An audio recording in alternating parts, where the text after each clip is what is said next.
Pernah kebayang nggak sih punya semacam kekuatan super buat wujudin semua impian kamu? Nah, hari ini kita bakal bahas kekuatan itu, yaitu manajemen anggaran. Yuk kita mulai. Sering nggak sih pas akhir bulan kamu garuk-garuk kepala sambil mikir, duit gue kemana aja ya? Rasanya baru kemarin gajian, dompet udah tipis lagi aja. Eits, tenang, kamu nggak sendirian kok. Tapi ada solusinya loh. Dengan anggaran, kamu tuh bukan lagi penumpang, tapi jadi pilot yang pegang kendali penuh atas keuanganmu. Kamu bisa ngatur pengeluaran, ngerencanain masa depan yang lebih cerah, ngehindarin utang-utang yang nggak penting, dan yang paling seru, ngubah mimpi kamu jadi rencana yang benar-benar bisa diwujudkan. Oke, kita masuk ke bagian pertama, memahami anggaran. Mungkin ya istilah manajemen anggaran ini kedengarannya agak berat, agak ribet gitu. Tapi percaya deh, konsepnya jauh lebih simpel dari yang kamu bayangin. Jadi, manajemen anggaran tuh apa sih sebenarnya? Intinya gini, ini tuh cara kita ngasih perintah ke uang kita, bukan sebaliknya. Kita yang malah bingung uangnya pergi kemana. Anggap aja ini kayak kita bikin peta perjalanan buat duit kita, lengkap sama tujuannya mau kemana. Nah, kerennya, semua proses yang tadi kelihatannya rumit itu bisa kita pecah jadi 4 langkah simpel ini. Pertama, rencanakan tujuan kamu. Kedua, alokasikan dananya buat tiap kebutuhan. Ketiga, laksanakan rencana belanjanya. Dan terakhir, kendalikan dengan cara dilacak dan disesuaikan kalau perlu. 4 langkah ini fondasi utamanya. Lanjut ke bagian kedua, cara bikin anggaran. Ini tuh mirip kayak olahraga loh, nggak ada satu gaya yang cocok buat semua orang. Kuncinya adalah nemuin metode mana yang paling pas dan paling nyaman buat kamu.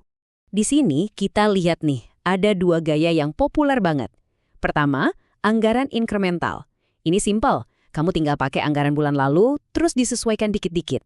Nah, yang kedua, anggaran berbasis nol. Yang ini lebih menantang. Tiap bulan kamu mulai dari nol dan harus bisa ngejelasin setiap rupiah yang mau kamu keluarin. Yang satu cocok buat yang keuangannya stabil, yang satunya lagi bagus banget buat ambil kendali penuh.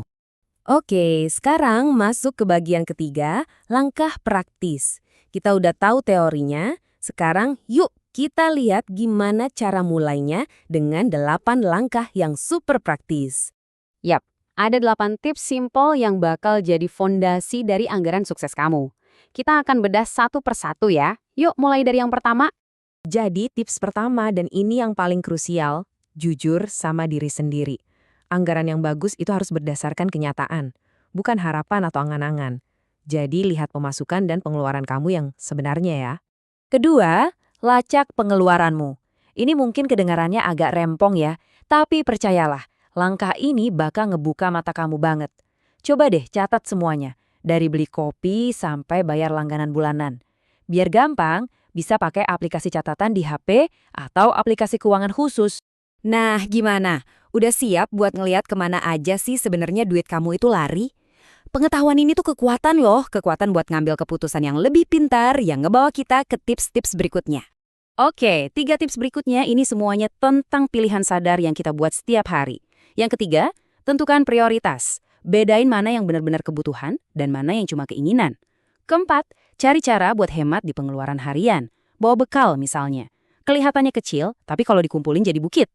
Dan yang kelima, ini penting banget, bayar diri kamu sendiri dulu. Anggap tabungan itu tagihan pertama yang wajib dibayar tiap bulan. Anggaran itu bukan kayak prasasti yang dibikin sekali terus dilupain gitu aja. Anggaran itu hidup, dia harus bisa beradaptasi. Kan hidup kita juga berubah kan? Jadi pastiin kamu cek lagi anggarannya secara rutin. Sebulan sekali lah minimal, biar tetap relevan sama kondisi kamu. Tips ketujuh, manfaatin teknologi dong. Zaman sekarang tuh banyak banget aplikasi keren yang bisa bikin proses ini jadi otomatis dan gampang. Dan yang terakhir, tapi bisa dibilang ini yang paling penting dari semuanya, konsisten. Semua tips tadi nggak akan ada artinya kalau cuma dilakuin seminggu 2 minggu. Kuncinya, ya konsisten ya. Kita udah bahas banyak banget strategi dan tips. Tapi ada satu hal yang jadi semacam lem perekat semuanya. Kunci utama yang bakal nentuin kamu berhasil atau enggak. Nah, ini dia intinya. Semua aplikasi canggih, metode budgeting paling keren di dunia, itu semua cuma alat. Yang paling penting itu komitmen dari diri kamu sendiri. Disiplin dan konsisten, itulah jembatan yang nyambungin antara tujuan kamu dan kenyataannya. Sekarang giliran kamu. Dengan semua bekal ini, coba deh pikirin. Apa satu tujuan finansial pertama yang pengen banget kamu wujudin?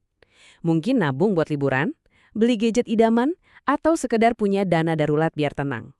Mulai dari situ dan pakai anggaran ini sebagai peta kamu. Sampai jumpa di pembahasan berikutnya.